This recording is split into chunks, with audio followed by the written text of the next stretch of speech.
Hi, I'm Greg Hunter. Welcome to USAWatchdog.com. With us once again, an old friend of mine and regular, Gregory Mannarino of TradersChoice.net. Gregory Mannarino, thank you for joining us today on USA Watchdog. It is great to be here, Greg, as always. Thank you. Well, it's been a while since I've had you. You've been a hard guy to book. And so, but you know what I love about people like you and Ira Harris is that you can get the day-to-day analysis because you're a trader, even though you don't come on and give trading advice. You know, you do that on TradersChoice.net, but you have this analytical mind. You have to. You couldn't trade if you can't analyze. Same thing with Ira Harris, but you get this analytical mind, this day-to-day trading, and also the big picture. It's twofer. And I want to bring this back. And here's my point about what you're doing. And I know you work for big banks and hire yourself out as consultants sometimes too. But I want to come back to when we first started. You said that the economic collapse would be of biblical proportions. And I got to tell you, when I first heard that, I thought, wow, that's pretty, strong words out there. But, if you're now looking at just recently, I mean, there have been strong words at the BIS about how Bank of International Settlements, how bad this is. Other big banking people are kind of warning that this is worse. Other analysts, Jim Rickards, this is worse than before. The banks are bigger. There's more leverage. It's Naomi Prinz, fewer institutions, more leverage. I mean, and then David Stockman, the former White House budget director, was on this week with Stuart Varney. And, of course, the guys in the Financial Channel are in denial. If we keep printing, it'll be okay. And David Stockman said, no, it's not going to be okay. It's going to happen. This is a former White House budget director. And he knows about big numbers. All this to say what I'm going to say now. You're not out there by yourself. There are big people that you are on the same page with. And tell me what you're saying in one of your most recent videos, biblical proportions. What are you seeing? Well, Greg, I'd like to say this too. I mean, people like yourself are getting through to the regular guy and the regular girl, and it's just so important. I mean, that's really been my mission here too, is to try to let people understand that they need to engage themselves in what's happening around them. It is so critical. We've never been in a time like this in history. So this is what I see happening, and I've been going over this for a very long time. The financial crash, status post Lehman Brothers, that, Greg, was really the party over moment. And there's no other way to put it. The financial system, as it had been run since its inception, literally ended at that moment. What we have now, and this is the best way I can think of putting this, is we have a side effect, which is terminal. And I'm referring to the economy here and the managed market that we now are in. Understand, Greg, and I know you get it, but I think what people don't understand at its most basic level, and it's just so critical to understand, is this. What made America great was its free market and less intrusive government. What we have now is a Federal Reserve managed market. There is no free market at all. The Federal Reserve has managed to steal that aspect of the market away and distort everything, create very dangerous aspects which are manifesting themselves to a greater degree every single day. So what we have now is a managed market and a government which keeps getting bigger by that day. We're watching a literal shift of ideology go on right before our eyes. It's epic. It really, really is. And it's almost like a new form of government is being installed right under people's noses here. We went from, again, a free market economy to a managed market economy, from an economy which was less intrusive and more run by the people to one that has been, again, stripped away and they do what they want. I'm talking about the people in Washington. Now, let me interrupt you here. I want to interrupt you here. And to talk about the new government being put under our noses, what do you make of this then? Is this part of the theme that you're talking about, the Democrats coming out this week calling the Republicans? I'm neither Democrat nor Republican, but wow, calling the guys in the Congress, they're anarchists and they're terrorists. And it's a small group of people that just want their way. It's not a small group of people. Most people do not want Obamacare. That's what the latest riff is all about. That's what Ted Cruz is on the Senate floor with this, more than 21-hour filibuster. But and they must be getting at them at home. I mean, the Democrats must be catching all kinds of grief at home for them to be responding this visceral and this. I've never heard another party call another party terrorists and anarchists. This is getting bad.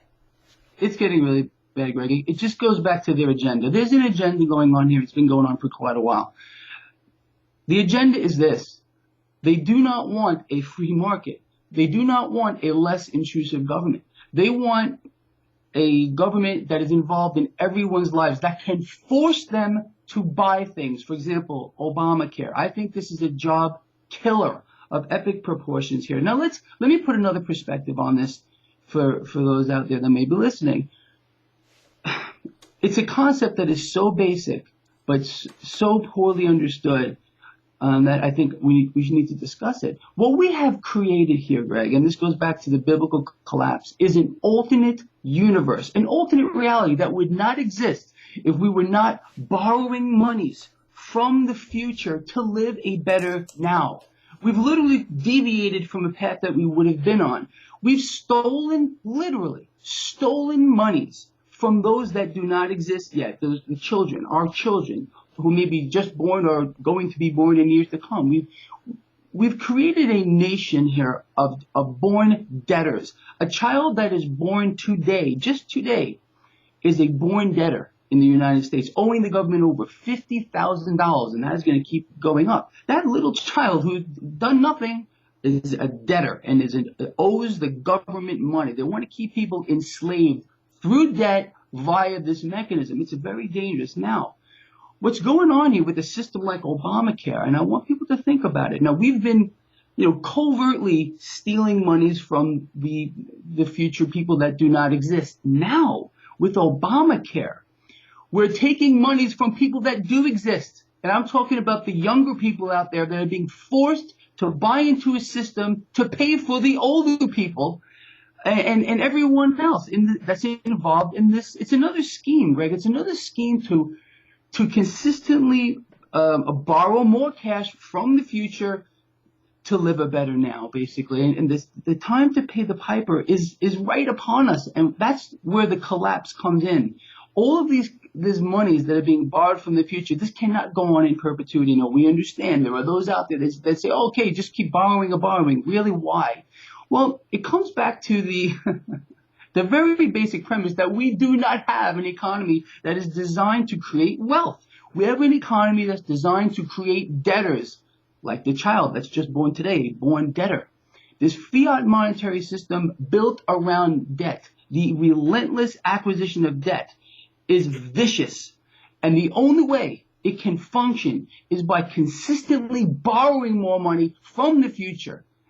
And once we admit we can't do this anymore, once we acknowledge the fact that borrowing cash we can't keep doing this, it's over. Party over moment, done. We hit that moment back in 2008, but they're consistently fueling the bubble in debt, Greg. The bubble in debt we have on a global scale is, without a doubt, the greatest threat to humankind.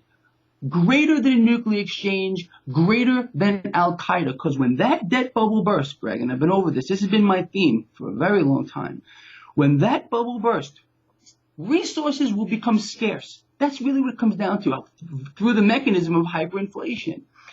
And, Greg, we're going to have a loss of life on a global scale that people are not going to believe, on par with a nuclear exchange. The dollar, let's talk about that. That's pretty ominous. The dollar is part of this collapse. So as the debt bubble explodes, the dollar also goes into free fall, and we have this hyperinflation. And that's one of the videos you've had out just this past week, the dollar free fall, and it will continue. A lot of people are saying, well, what? Gas is $3.50 a gallon, and, bread's only $3 or $4. It's not, we haven't had the hyperinflation yet. What say you to these people that say this? Sure, there are reasons why that's going on right now as well. But think of it this way. A dollar bill, $100 bill, these are not units of wealth. These are units of debt. Not only are these units of debt, but they're not even owned by the person that's holding them. They're owned and owed back to the Federal Reserve plus interest that they print out of thin air or add to a digital screen.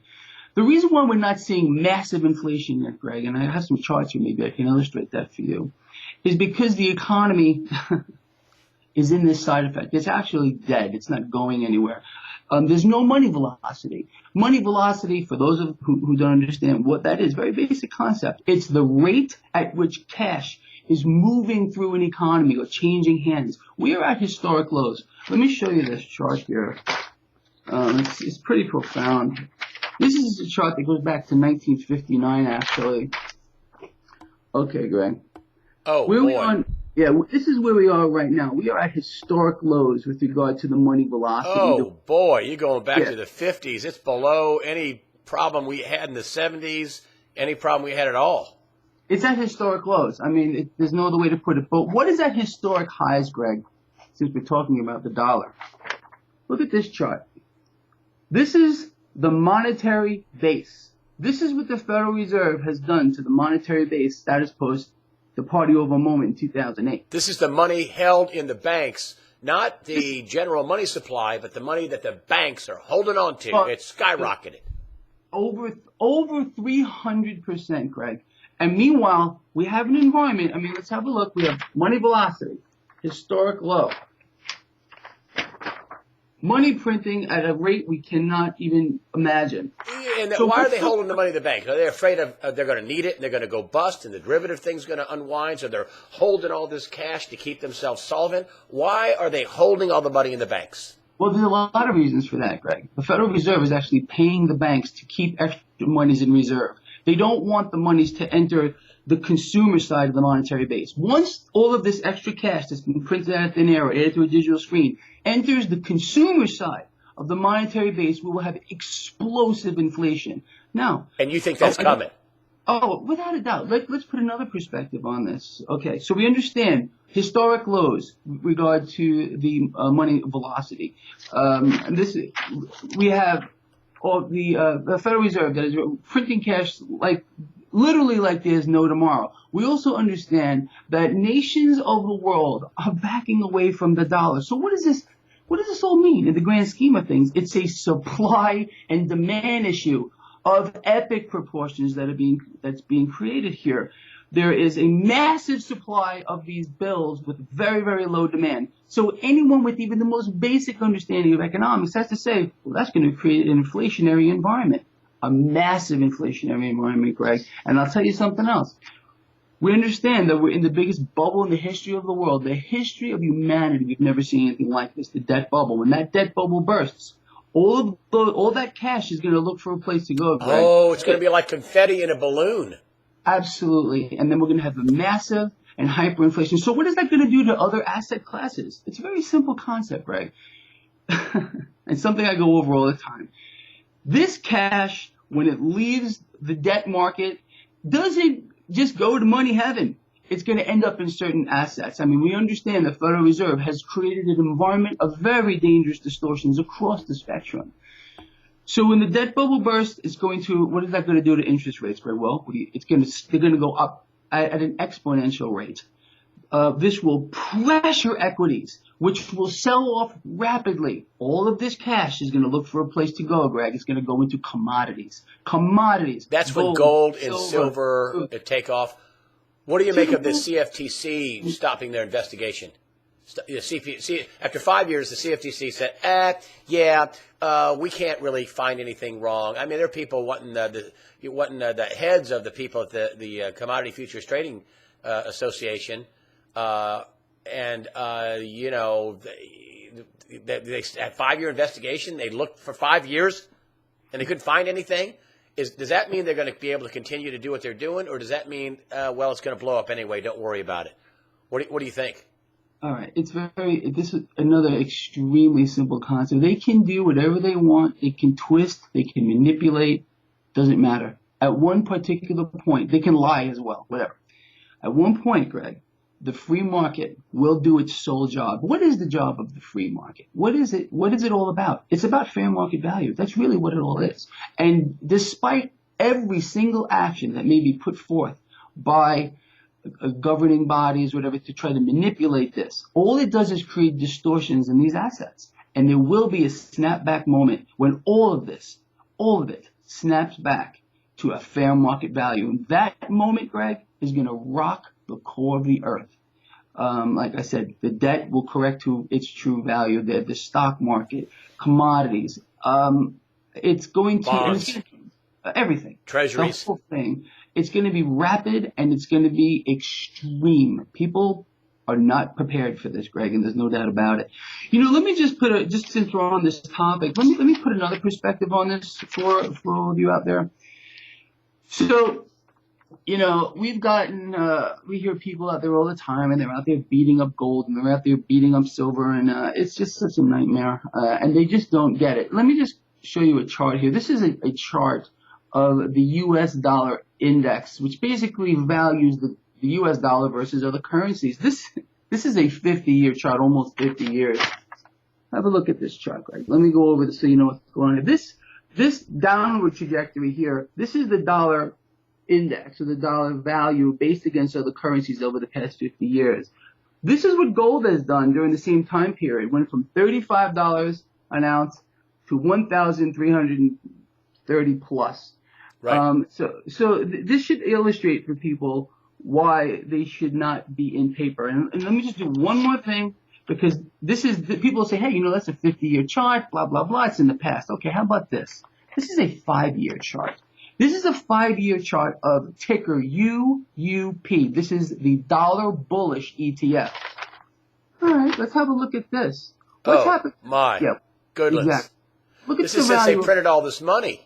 Exactly. 5 years goes back to 2008 when they started pouring the coals, QE1, QE2, Operation Twist, QE2 Infinity. And then I love your Franken-taper. Franken-taper, exactly. Well, we're going to talk about that in a second too. But look at this, Greg.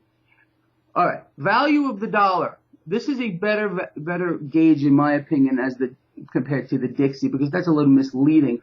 But the value of the dollar has melted over the past 5 years. What's happened to gold during this past 5 years? It went from $872 an ounce to $1,338 today. So for those dollar bulls out there, do you think you got it right, or did the people that are holding gold and silver get it right? It's a no-brainer, Greg. It's a no-brainer. Yes, Franken-taper. That's what I've called it. It's not going to happen. There's no Octaper. That's what they're calling it in the mainstream media or financial channels. I call it Franken-taper because of Halloween. Not going to happen. There will not be a taper ever. This is the new norm. They're going to print and print to try to inflate their way out of this. They can't do it, Greg. We have a debt problem, and all they're doing is compounding it, creating a financial monster that's going to envelop the globe, Greg. When this whole thing again rears its ugly head. I've used that comment recently, but I believe that's the only way to put it. This is the greatest threat to humankind. David Stockman says, he was telling Stuart Varney on Fox Business this week, and Varney was like, well, if we keep printing, we'll be okay. And no, we won't be okay if we keep printing. He basically said it's going to collapse. And you're in pretty good company with David Stockman, the former White House budget director. You're saying the same thing. Even if they keep printing, when they keep printing, it's not going to fix it. It's going to collapse. Is that right? We've seen this before. We've been here, Greg. We know this. Every single type of a financial system like this, just go throughout history. They all do the same thing. At the end, they try to hyperinflate their way out of it. They add debt on top of debt on top of debt until the whole thing just explodes and implodes. And that's where this is going. There's no way out of this, Greg. None. Zero. People always say, is there a solution to this? There isn't any. And I believe the richest people in the world, they are not in fiat currency of any kind. They understand where they need to be. Countries of the world, Asia specifically, I've been over this.